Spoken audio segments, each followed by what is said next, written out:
Hello, it's me, Yuri Jesus. It's Monday, you know what that means. To start off our first Magical Girl Monday, we're gonna go with, of course, the most notable Magical Girl series, I think, that even beats out Sailor Moon. Yeah, I know, crazy claim to make, but I think at this point it's kind of true, like with the state of everything. Anyways, getting to the meat of things, we're gonna be ranking witches, because I think one of the most notable things in the Madoka Magica series is, of course, its witches. I am so blind, I'm sorry, everybody, but I need my eyes. I know Madoka doesn't wear glasses, but I need them on. Me and my doomed lover, no, I'm joking, she's actually not involved at all, are going to be ranking the witches, as you know. I've got a little list. I'm going to be covering all the ones that make an appearance in Magia, etc., because that's the easiest list to go off of. So the list that I'll be covering is all the witches listed right here. All these ones. You read that? Okay, cool. Alright, so that's all the ones that we're going to be covering. Alright, let's get right into it without further ado. So the first witch we ever see is Gertrude, the Rose Garden Witch. Based on her design, she's already super freaky looking, like absolutely disgusting, kind of, with a little bit of roses and butterfly motifs sprinkled here and there. But disregarding her design, she's already pretty cool. I kind of like her story and her description and her nature. The nature of Gertrude, or at least listed in her Magia, etc. description, is that she treasures her roses above all else and hates intruders more than anything. I feel like there's more to go into there, but a car just flashed right into my eyes. Ow. I feel like there's more to go into there, but with a basic kind of description like that, you know, it's okay. Something to note is that she did have a Christmas variant, noting a little bit more about her.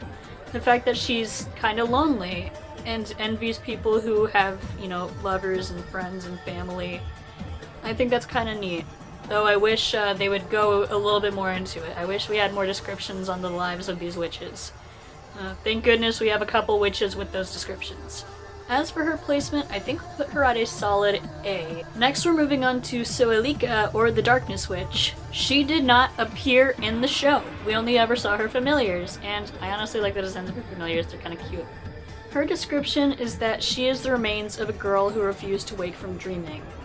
That is cool as hell. I cannot... For a witch that doesn't appear in the series, I think that's one of the coolest descriptions for a witch. Like, honestly, the idea that a girl fell into despair and turned into a witch because she, you know, wished to live in her dreams more than in reality, it hits really close to home for a lot of people who watch anime as a form of escapism, especially like Magical Girl anime, and the main target for Madoka Magica in particular. I think we can all agree on that. And it's honestly kind of depressing and makes me wish that we did see more of Soelika. Like, I can't be the only one, right? I think Soelika will go into A as well. I know that's pretty, you know, bold to do for a witch that never appeared on screen, but that's my honest opinion. Her appearance isn't so amazing, but, you know, her description is cool as hell. Another thing I want to note is the fact that her nature goes along with her description, the nature of delusion, which, you know, further adds into the whole thing about she lives in a dream all the time, or at least wished to live in a dream and fell into despair because she couldn't always live the dream she wanted to. Very well done. Please let us see more of her. She is so cool. Moving on to the fan favorite, which I actually have a shirt of her, Charlotte, the Dessert Witch. Everyone knows her. Her first appearance came with a lot of bite and a lot of impact as well. Like, you know, not only does she have, like, a really notable design, but also she is one of the few witches that actually gets to live as a magical girl for a little bit on screen. For those who may not know, she actually did get a story in Magia, etc. that further elaborates on what caused her to fall into despair. She was a young girl named Nagisa Momoe who wished for a cheesecake because she thought it would make her mother feel a little bit better.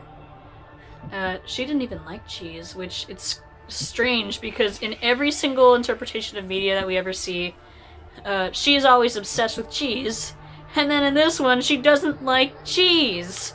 It felt like, Honestly, I felt like a kid getting told that Santa wasn't real. That was heartbreaking. It's like, what do you mean she doesn't like cheese? But, she fell into despair because she wanted her mom to get better, and she also wanted her mom to love her. But of course that didn't happen, so she turned into a magical girl and then witched out immediately. Depressing. Depressing. Not to mention that she's like 12, so that just makes it even more upsetting. And it really adds to the younger nature of her character and the fact that she looks like a toy. She's surrounded by sweets all the time, because, you know, young people like sweets. Take it from me, I may be an adult, but I still have a huge sweet tooth. And because of her major presence throughout the whole series, I think that warrants a very well-deserved S tier.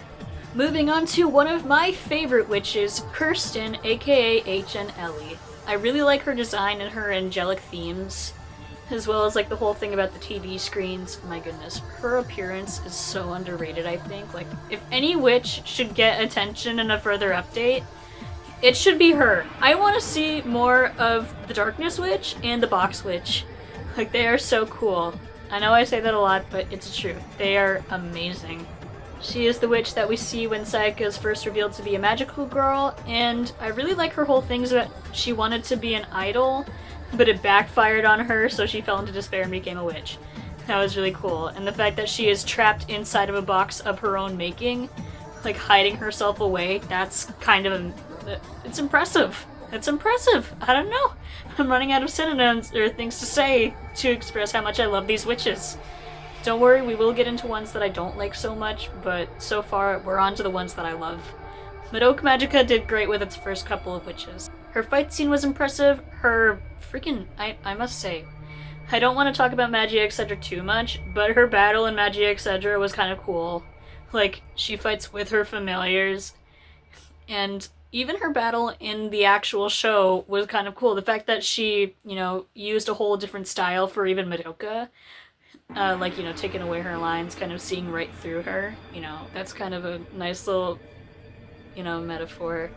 It's like you can't really hide yourself from her because she sees into your darkest secrets. She sees all your mistakes, all your regrets, all your sorrows, and she displays it on TV screens for you to see. Very underrated witch. I think I'm gonna place her at S tier. Nobody get mad at me. I think Kirsten is S tier.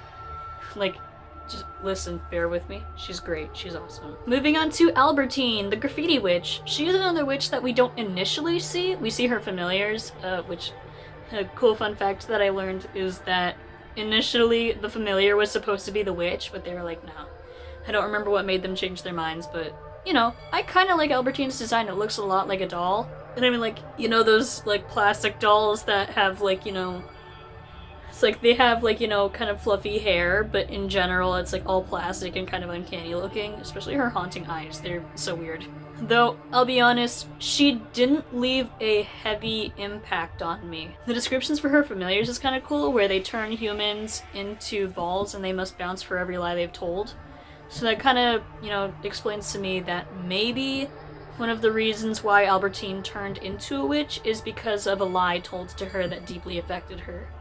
A little bit of subtext there that I appreciate a lot. I like knowing a little bit more about the witches than we're really given. Though, despite the fact that she appeared, like, in Magia Record and had a little bit more of a presence, she didn't leave a huge impact on me, which means we're gonna have our first C tier, just to be a little bit nice, you know? The next witch that we're gonna be talking about is Gisela, the Silver Witch. Honestly, she appeared once as the witch that Kyoko fought, and then she had, like, no impact afterwards. Not even, like, she didn't even have much of an impact or presence in Magia Etc. Her description doesn't tell me a lot about her, just that she's slow and that she's rusted. So maybe one thing that could have kind of, like, turned her into a witch is the fact that she's not as strong as she once was. Maybe that's it, but honestly, I have no idea. I really don't know much about this witch. I'm gonna put her in F tier. I know it's mean, but I think she's F tier. I like, who really? Please let me know if you actually do care about Gisela, because I haven't met any Gisela fans, really. Like, does anybody know the name of the witch? Moving on to Elsa Maria, the second witch that Sayaka fights, and, okay, we all have to admit, the scene was cool. The The shot with like the sword was really iconic. That is probably like top 10 Sayaka moments. It reveals like her descent into insanity. But that fight was more of a reflection on Sayaka than on the witch. Like, I don't think anybody really cared that much about knowing more about Elsa Maria. Like, I think it would be interesting to know, because then I would care a little bit more, but as it stands right now, I think she's gonna be in D tier, which makes me upset, but she's D tier. She really isn't that much of a presence, I'm sorry. Like, you know, Moment was cool, but the thing that made it cool was Sayaka and Kyoko, not the witch. Next is Ermin, the dog witch. Her description was kind of cool about wanting to be loved, and that's why she took the form of a dog. But, like, we don't see too much of her. Though I will give her this. Despite the fact that the only thing that really made her shine was Sayaka, the fact that she gets a little bit more spotlight than Elsa Maria definitely puts her up above in C tier. Though I think that's the most I can really give her. Like, yeah, the fight was cool, but, you know, it was, again, the witch didn't appear! It was her familiars! The thing that puts her above Elsa Maria is the fact that she appeared in a little bit more media and got a little bit more spotlight. Like, I'm sorry. Maybe I have more analysis to do on Elsa Maria, which I probably should. It's like, yeah, cool, awesome, like, nice things about religion. Though as someone who's not exactly a religious fanatic, it just didn't really hit with me. Sorry to all the Elsa Maria fans, I'm sure there's some. Cool design, that's really all I can say. But she didn't strike me as much as she struck with others, and more than others struck with me. Next up is Octavia von Seckendorf, the Mermaid Witch. I don't think I have to say anything. She's S tier. Come on, she's S tier. It's Octavia von Seckendorf. I may not show it, but Sayaka is actually, like, I think my favorite character at the moment. Like, yeah, there's a lot of really good characters to pick from, but Sayaka is a great character. It's like, I feel like she doesn't get as much attention as she should. She is perfect. It's like her whole entire crash out at the very, like, tail end of Madoka Magica. Peak. And Octavia von Seckendorf is the conclusion of her character, and it makes me sad. I don't think I need to say much, really. Just Octavia von Seckendorf, ladies and gentlemen, and like everybody else. Octavia von Seckendorf is a really good witch. Very tragic. If anyone's seen the show, then everyone knows that it's Sayaka Miki turned into a witch. It's all in the culmination of failing to get her loved one to love her back, as well as the failure to really be the hero that she thought she would be. And it is so depressing seeing Kyoko try to save her and resort to just dying alongside her. That scene hurts. The scene hurts. It really hurts. Good job. This sold the show. If it wasn't already sold for me, this is the best part. I love Kyosaya, if you couldn't tell. Kyosaya is beautiful, and Octavia von Seckendorf is one of the best parts about it. S tier. Moving on to Isabel. I didn't like her. I'm sorry, I didn't like her. I know, like, is there, like, any major Isabel fans? Because the thing is, like, she stole art and then fell into despair, and she's known as the Artist Witch.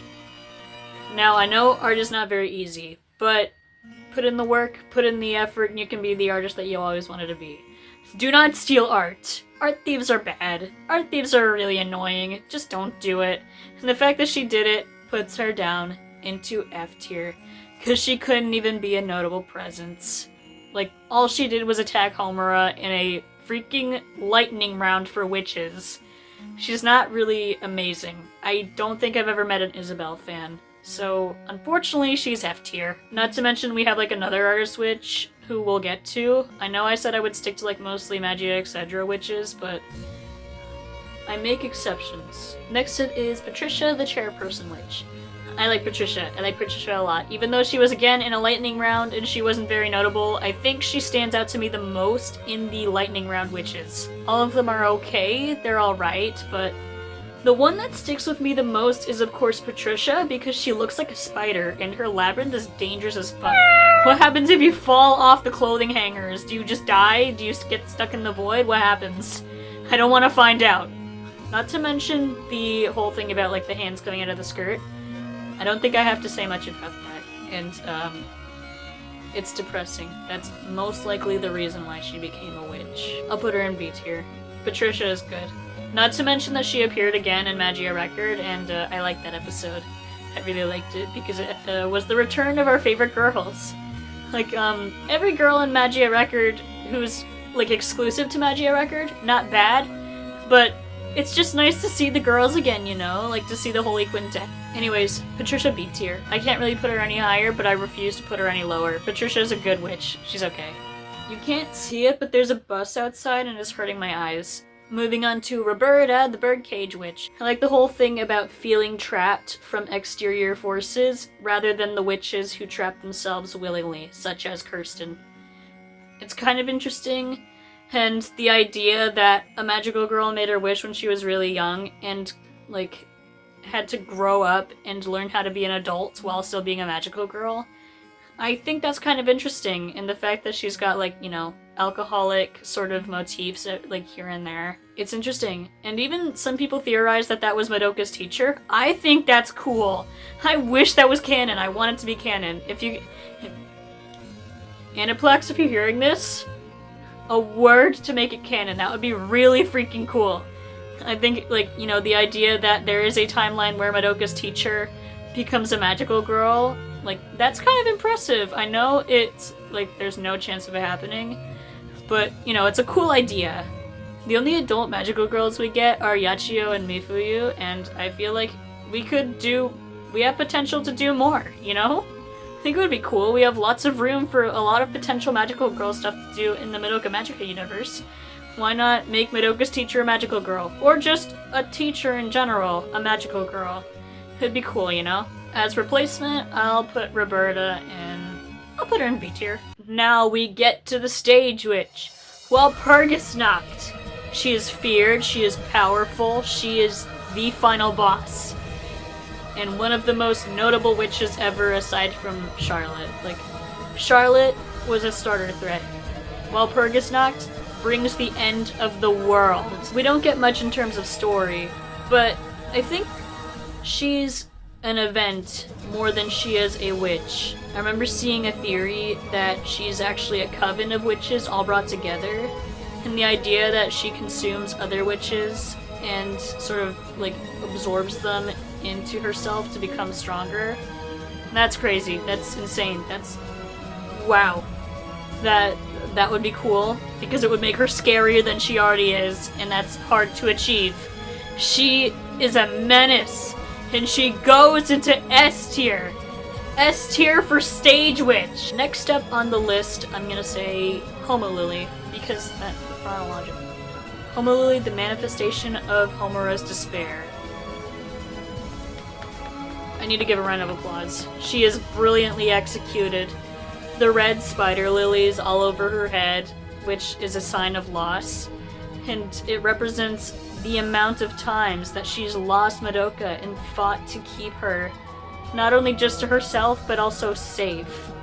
It's like Madoka is her world, and I really wish that, like, her familiars would have signified that a little bit. I never really understood the teeth motif. If anybody wants to explain, please do, because I want to know. But her familiars looking like her younger self is kind of a cool touch. I don't really know why it looks like her younger self with the braids and the glasses, but I think it's cool. I would love to know why that is. But anyways, Homo Lily, upsetting, tragic, really cool symbolism and imagery. And the whole, like, you know, execution thing, where she gets her head chopped off. I feel like that is kind of symbolism for her punishing herself, and it's upsetting. Girl, stop doing this to yourself. But, you know, it makes sense for her character, so...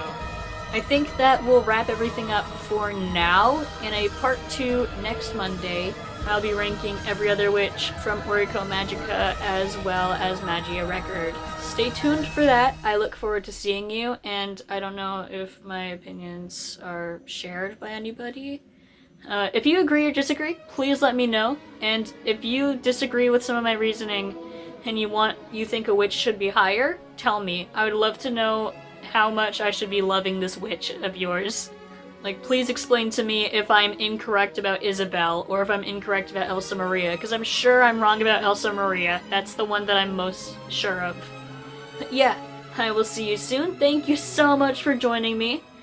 And I will see you next week. Goodbye!